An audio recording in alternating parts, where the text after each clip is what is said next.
You are listening to the Airline Selection Podcast, where we bring you insights to help you succeed at airline selections. This podcast is brought to you by Airline Selection Program. Please welcome your host, airline captain and major airline recruiter, Guillaume Debauchez.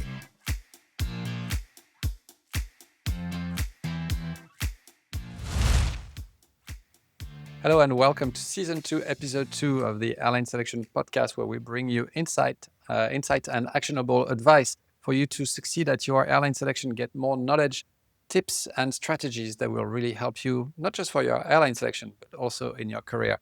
And with me today, I have Dana. Dana, how are you doing today? Hi, Guillaume. Thank you. I'm doing fine. How about you? Great. I'm doing great. And so what are we going to discuss today? So today we are going to discuss a little bit more about anxiety and in the pilot role and how you can manage these type of stresses. Because in the first episode we talked about how it feels to get into flight training and what kind of new challenges it comes with. Now we are going to dig a little bit deeper into that. If you're up for it. Oh, let's dig. All right, that sounds good. Okay, then maybe the first question that I would like to ask you is if you remember back when you were still in flight training, and have you ever felt that you were not making progress with something and somehow your idea of yourself was something to do with this? So maybe you kind of felt like you are in the way of yourself? I don't think so. In my progressions, I told you already in the previous episode, I don't think I went to the best of flight schools, but I did have a very good CPL instructor, so I progressed through that really well. I think it's at the instrument, doing the instrument rating, that the instructing we got was subpar. Let's tell the truth. What happened is that the simulators were fine. There were two simulators, one in each room, and the instructor had a chair in between, and he would instruct two pilots, and then when we were doing an exercise, he was instructing the other two. So his attention was very much divided. This was because they had one instructor that was ill, I think, and so they were doing something that was borderline. And imagine also the kind of theory training that we got before in terms of briefings. All of this was sort of cut down, and at some point, I was wondering the whole time whether I was getting the right level of training. So I just about managed to sort of scrape through. During my IR test, I forgot to set standard when we went through transition altitude, which lucky enough, because I saw my instructor was moving, because he was, when you do the IR, your instrument rating test, you've got yourself flying, and then you've got the instructor, and then you've got the examiner. So I could see that the instructor was moving his hand, and I finally found the standard button just before it was too late.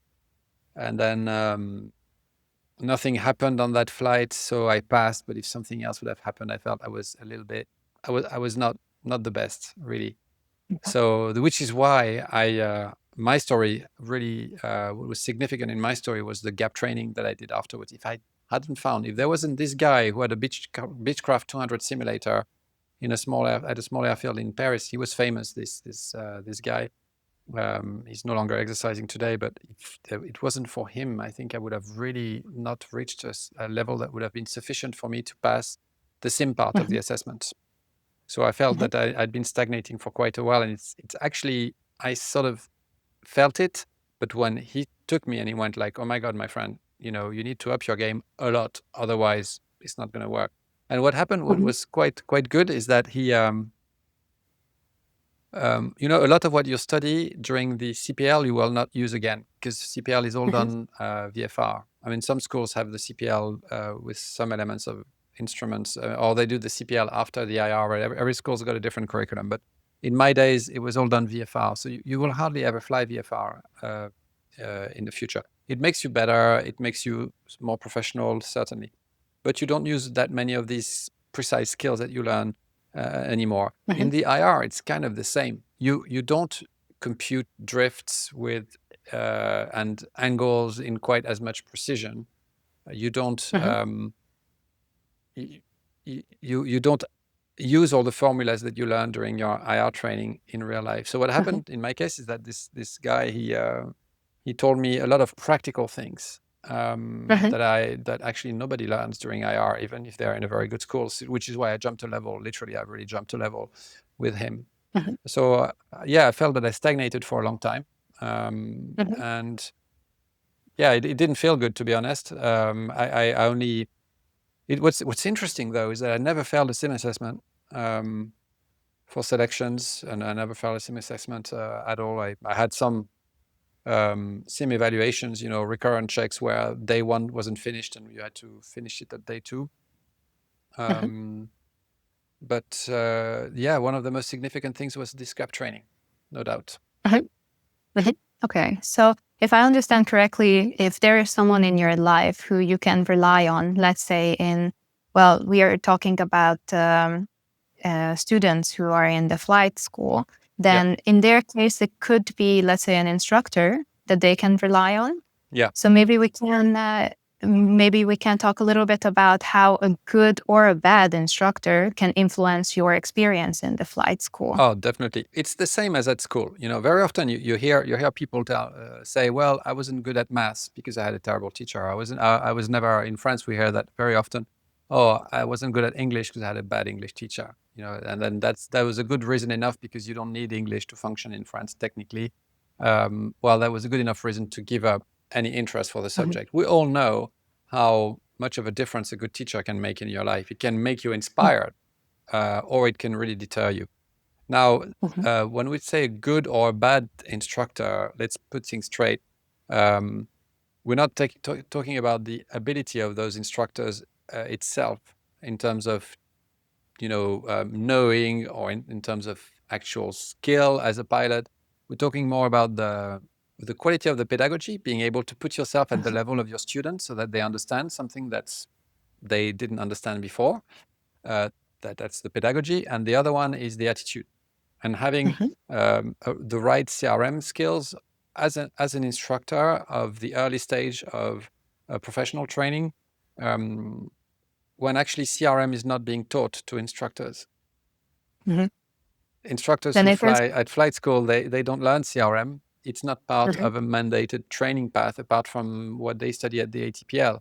Pedagogy is trained, but then it's trained, and then people become instructors without necessarily being very good at it. CRM is not taught, and the instructor has a lot of power on the student. And instructors are like every pilot who flies professionally. They're tired. They can get frustrated. They can work very long hours. They can be stressed, and then when you see someone not performing, they can have the wrong word, and no one will know, because it's just the two of them, or maybe a third one there. Well, yeah, okay, the other batchmate could be saying something, but typically they could say the wrong things without, and if the student doesn't push back, they'll never know. And if the person has a very big charisma, is very overpowering, the students can get kind of scared, and then they get, so to say, they are being bullied without being aware that they are bullied. But they get all the symptoms of bullying.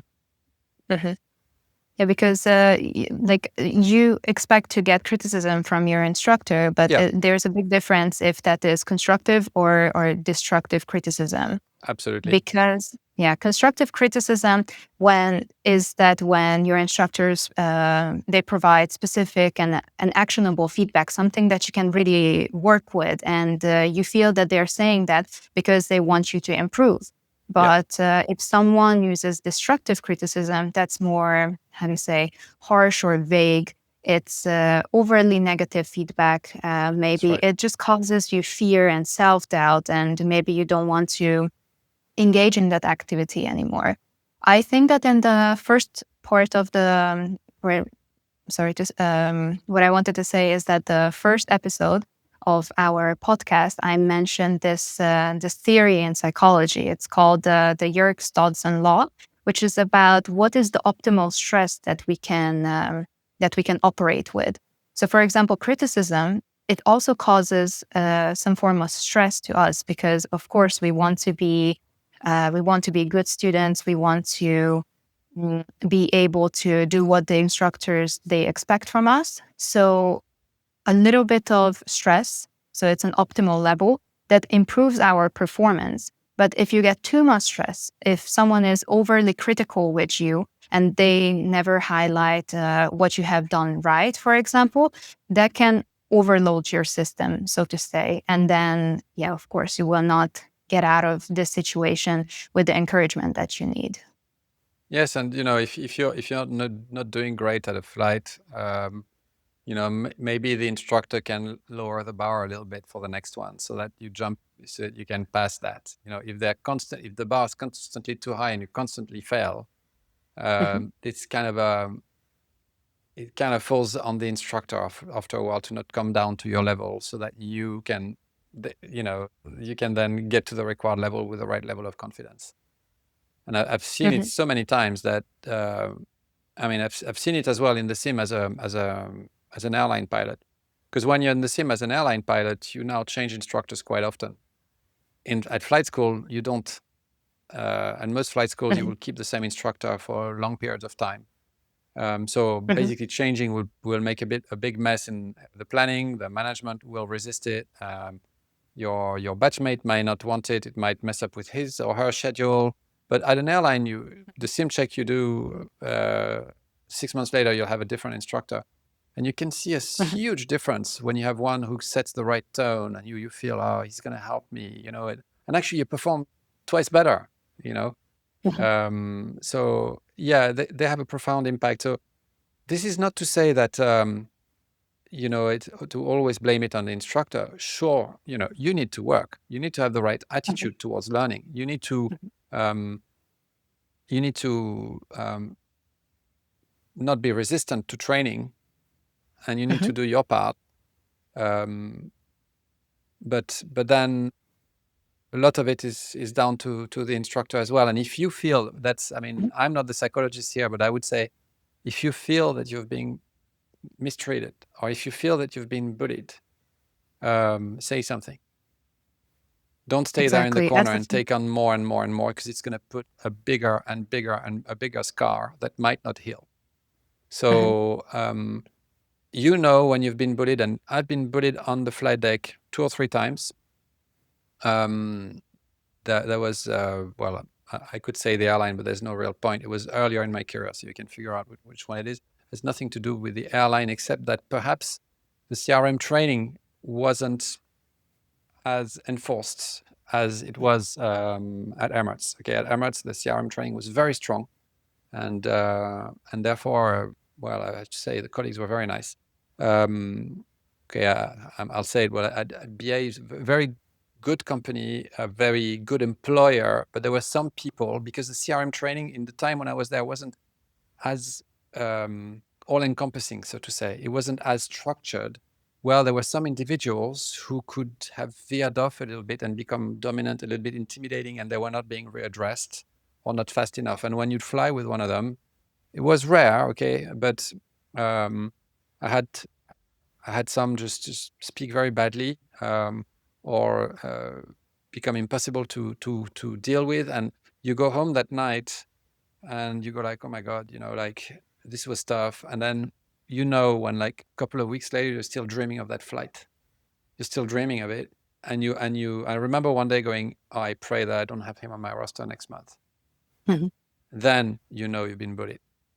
And it's interesting, because I realized it once. The British Airways, I think 2 or 3 years after I joined, they had this great campaign about bullying, and that's a video we had to watch during the 6 months check. Yeah, it was a video we had to watch at home, which defined bullying. And now I can put a label on it. I went, Jesus, yeah, I did get bullied. And I went to the management and I said, okay, this has happened to me. They were very nice. They listened to me. I said, oh yeah, we know.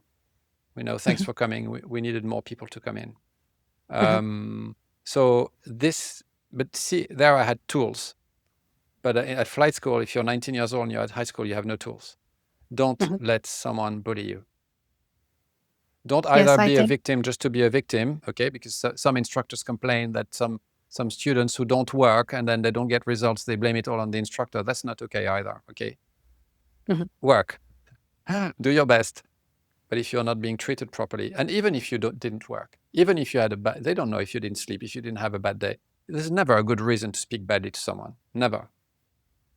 Yeah, Okay. exactly. If someone is being aggressive towards you verbally or physically, that is never okay. So definitely it can help to speak up for yourself, even though that sometimes you can feel that the situation is not perfect for that. There are other people who are like you and they're in the same kind of situation. And yeah, it's important to acknowledge that you are not alone with this and you should how not would you speak bear. up? What would be your recommendation to speak up? Mhm. Well, yeah, it's a good question because I haven't been through flight school, so I don't know exactly how things go, but definitely relying on your peers because probably they would have a similar experience because they are going through the same things as you are, maybe with the same instructor, and definitely finding someone who has authority because they can actually do something about this. Yeah, definitely. So speaking with your peers, it's some students will be worried to do that because they will not want to admit that this happened to them. Mhm. Because make no mistake, if you've already been bullied, you are now a victim. You're not playing victim, you are a victim. And so nobody wants to be seen as well. Not many people would like to be seen as a victim. If you feel bad, you feel ashamed. When that happens, some people will feel ashamed. Some people will feel like I guess it happened to me, I wasn't ashamed, and when I found out I was not happy at all, and I went to complain basically. But other people will be ashamed. Mhm. So the idea here indeed is if you can speak with your peers and not be worried that this happened to you, and just Mhm. have the assurance that this has nothing to do with you. You didn't do anything wrong, but if you don't speak about it, you're likely to have a big scar. And then Mhm. come a point, it falls on you to talk about it. And by talking about it, remember, you will help the next person as well. So find someone in your school, a student you get along with, try and find some others, say, I need to talk. Hey, just tell someone, I need to talk.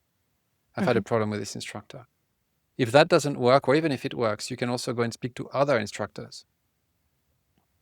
There will be one that you like, one that gets along with you, and you say, hey, I need to talk. Can we sit down? I've had a problem with this instructor. What should I do? And likely they will listen to you and they will say, okay, try it once more and see how it goes. Or they will say, okay, this is just so bad. We talk to the management. Okay, and ask for a change of instructors. It's very similar when you're inside an airline. If someone misbehaved with you and you know it on the spot, you can fill an air safety report for a serious CRM breakdown, and you can report him or her right away. You could also do it like I did with a bit of a delay. Another way is if you're not quite sure, instead of going straight to the chief pilot, which could have punitive consequences on a colleague, which you would maybe rather avoid if your appreciation was a bit so. You could just speak to an instructor, a good instructor, even in an airline that you like, say, hey, this happened. Did I do something wrong? Or did he do something wrong here? I'm like, should I have done something better? Was it bad? And then sometimes they Mhm. say, well, yeah, actually, you should have let him fly the approach the way he wanted and waited a bit. Okay. Okay, then it's my fault. Okay, no problem. Or they will say, no, actually, you need to go and speak to the chief pilot because we can't. This person needs to have a chat with his manager. Mhm. Yes, well, definitely. Everyone wants to have a positive self-image. I think that is something that you Yeah. mentioned before. How we don't like to think about ourselves as the victim, for example, or we don't like to think about if we have negative qualities. And if that's all right with you, I would like to follow with a different kind of topic that is how people can view themselves, people who are in the flight school, how they could encounter this problem where they feel the pressure to keep up with others, and also if they have let's say, a more negative idea of self. If that's all right with you, I can talk about this a little bit more to set the stage for this topic. Yeah. I was thinking about that whenever we look at ourselves, we want to see ourselves in a positive way. There is another part in psychology where you have the actual self, the person who you are now. You have an ideal self, what you want to become, and there is an old self, something that people expect from you. Note that ideal self and old self, they can be different based on what you want and what society wants you to do. And where the peers come in here, it's connected to the social comparison theory, which is basically that people value their personal and social worth based on how they compare to others. And here, let's say you're in flight school, and then you look at all your peers and how they are completing the task and how they are moving forward. There are two kinds of comparisons that you can make here. One is that you look downward and then you see people who are performing worse than you are. That way you can feel better about yourself. But something that can really help you grow is that you have this view when you look upward. You look up to people who you believe that they're outperforming you, then they are better, they are doing things better than you are. I think that could give a very good motivation, but of course it has to come with the fact that that should not go too far. Because if you look at someone who is, let's say, first in class, or let's say they're not even, how can I phrase it in this kind of setting? Because I wanted to say, of course, with my mind, like from high school or university, when someone is a grade above you, something that you just can't really compare yourselves because you're not at the same stage in your life. I think that you will be able to explain this differently, but you should not compare yourself with someone who is in a stage that is completely out of your reach currently, but with someone who is, yes, they are ahead of you, and that should motivate you to exceed your own limits. Well, that happens all the time when you fly with a captain and you're a co-pilot. And that's there's just no way. The skill gap is too big. It's not so much the handling as the knowledge gap, because something happens when you become a captain. It's still tough for me to describe it, but the responsibility that you get, you see things in a different way, and you read your manuals with a different intent. You make better connections between your manuals because there's something I said in other videos, is like when the co-pilot doesn't know, it turns to the captain, and the captain doesn't know, it turns to the window, there's nobody, so it's, he asks to God basically for an answer. He'd better know.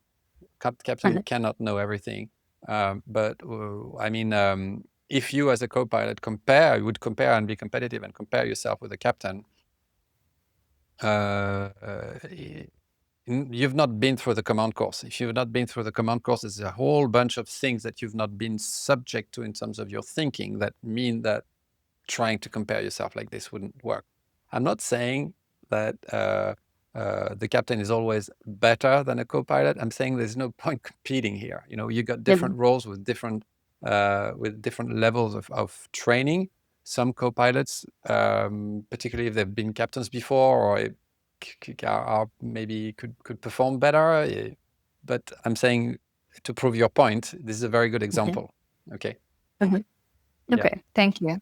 Yeah, so the only thing that I could add here is how important it is to have compassion towards yourself while also exceeding or trying to exceed your own limits. I think a little tip that I said in the previous part too is when you keep a positive folder about yourself, about your successes. And another way that is also, it's scientifically proven that have you ever heard about positive self-talk?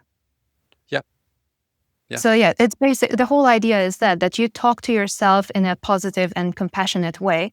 And actually what research has found is that if you do that in the third person, so I would not talk to myself that, okay, I'm capable, but I say that, Donna, you are capable. That goes a longer way than if I just talk to myself as in, I am like this and that. Yeah.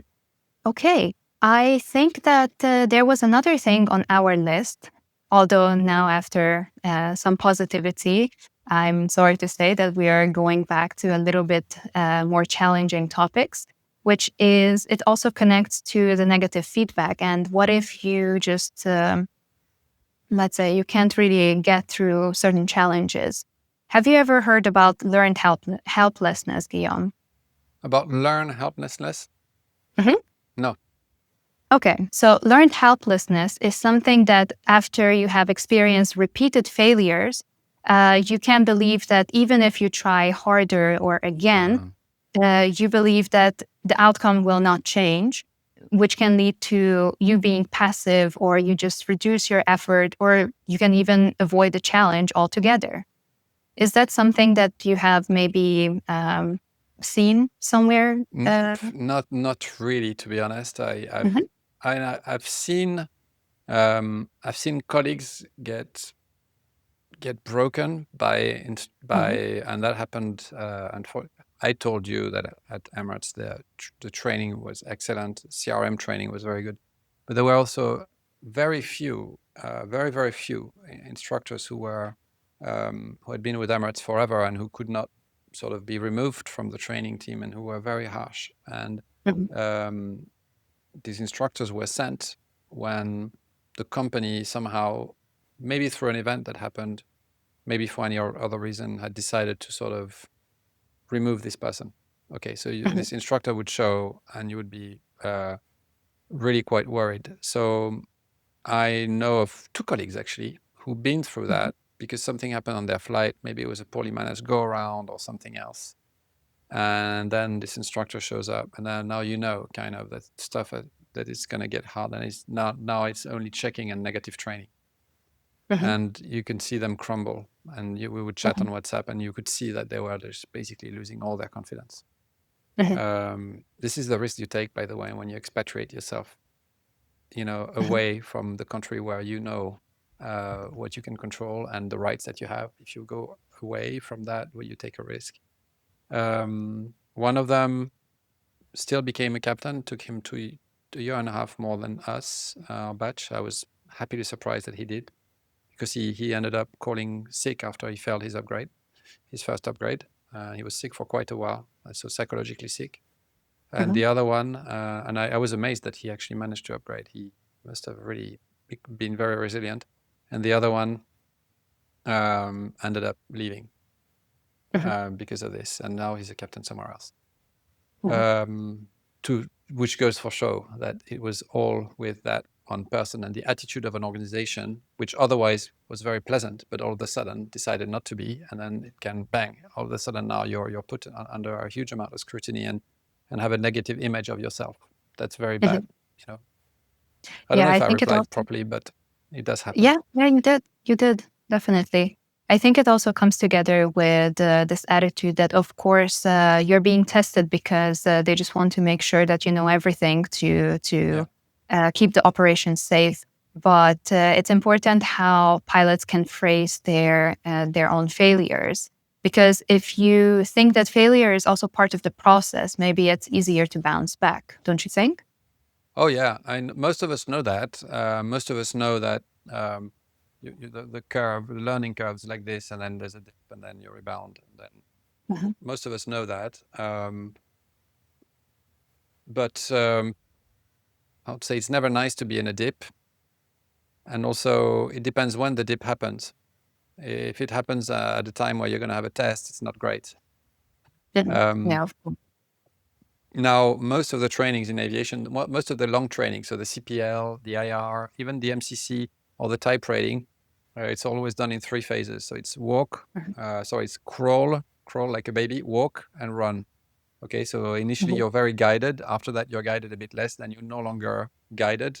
So basically, the scenarios are less and less precisely written. You know roughly mhm, what's going to happen, but you don't know exactly and you don't know when. So it's mhm, crawl, walk, run. So throughout this, normally the syllabuses are well designed, that the level of difficulty increases, but it takes into account the fact that you could dip, so that you are never sort of too far from being able to catch up. But if mhm, for some reason you have 2 bad sims in a row, for instance at the MCC, it could be that you can't catch up anymore. mhm. Yeah. Yeah, that can definitely hinder your motivation, so to say? Yeah, that people would give up altogether. I've never seen it. Mhm. Actually, I gave an example of these few candidates who were considering it, who Mhm. were, I told you the students who came during the break when I was an ATO and telling me that they were considering to give up, and now they're flying at an airline. Mhm.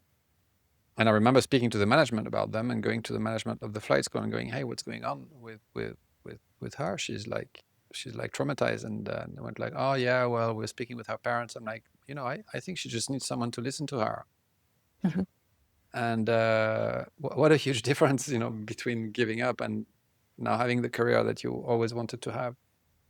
Well, So well, I don't know if it's we are always the digressing here, key. but Mhm. Sorry?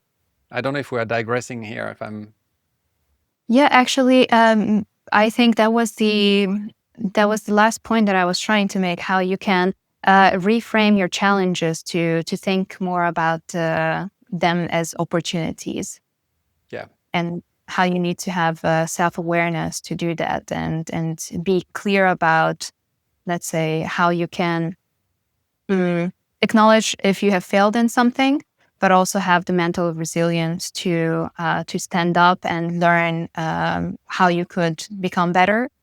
And again, maybe I'm mentioning it too many times, but I'm just really in love with the whole positive self-talk. And I think that a lot of us, we have, how to say, an inner drill sergeant in ourselves. So that someone who is, we can all be quite critical with ourselves. I truly believe that what we need to do is have, it's not that we should let ourselves off the hook, but it would be better to have an inner coach in ourselves, so that we are not lowering our standards. We are just guiding ourselves how we can become better. We're just not rude about it to us. Yeah, and I think in general, you need to being open to self-development is very important. Whether it is the positive self-talk that works for you or something else, continuing to develop yourself and to make yourself stronger.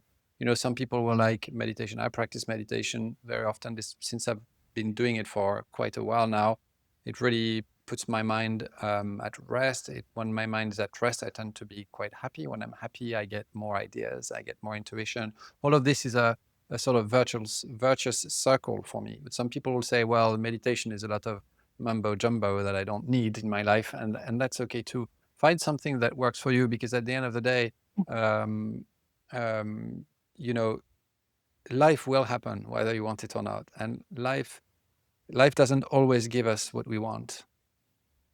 And it's important what you say, that it's a Buddhist saying that said that uh, life's not here to make you happy. Life is here to give you challenges so you can make your way to enlightenment. Okay, Mhm. so if you had no challenge, you couldn't make your way to enlightenment, because it doesn't depend on the challenge. Challenges just happen. If you don't have a challenge Mhm. right now, just wait a bit. Life will happen. It's Yes, about that's. how you manage this challenge. Mhm. So in a way, and maybe if you're very young watching this, if you've not had very many challenges yet, um, challenges are very useful, because I found in my life that most of the significant things that I've achieved them through through first being challenged or through failure. Mhm. For instance, the reason that we've got ASP, I lost my, it's a long story, but I ended up losing my EASA license because I was in Dubai, and my license was in the UK, but I did my theory in France, and then the Brexit gave a delay that I exceeded, because during COVID, somehow we had other worries, and I didn't know that I had to transfer my license to France. So I lost my whole EASA license. I had to redo the whole thing. So I ended up negotiating. I did only 2 certificates, but I had to redo the English. I had to redo an ATPL test and all of that. At that time, I felt that it was very unfair and a huge challenge. Like, I was in Dubai, having to go back to France during COVID with the restrictions to sit exams with 20-year-old students in an ATPL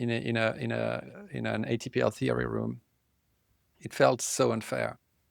It's some of these students who told me, Guillaume, but what you know is so interesting. You should do something. We need this guidance for our recruitment.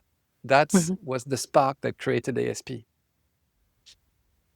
Invariably, I find that, and that's my experience from having been on this earth for a little while now, is that things don't turn out the way that we plan them. We can plan them as hard as we want. It's usually a completely unplannable set of circumstances that will veer your life in the direction where it's supposed to go, where, funny enough, you'll be completely aligned.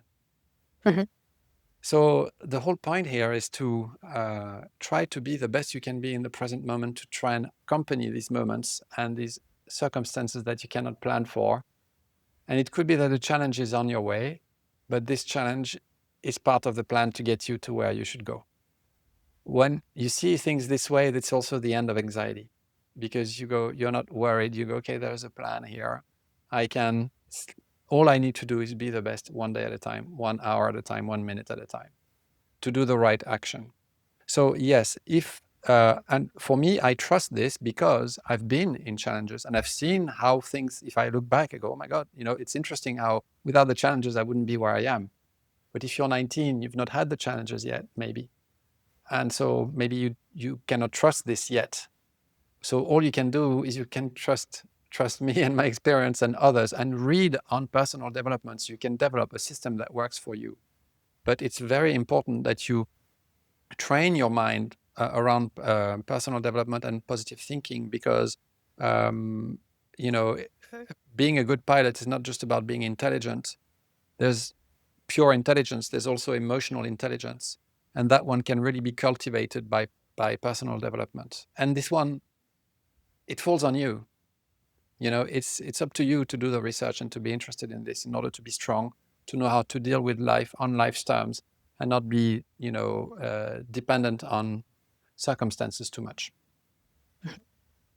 Yes, and actually, as you mentioned, pilot life, I think this is slowly the time for us to finish this episode, because the next one, in the third episode, we are going to talk more about the challenges when you're already a pilot and you are already at an airline. Let's do that. Thank you, Dana. I'll see you on the next episode. Perfect. See you. This podcast was brought to you by Airline Selection Program, a company that is focused on helping you succeed at airline selections. Our flagship course, Advanced Interview Course, has helped hundreds of pilots just like you become successful. Visit our website at online.airlineselectionprogram.com and find out how you too can get the job of your dreams.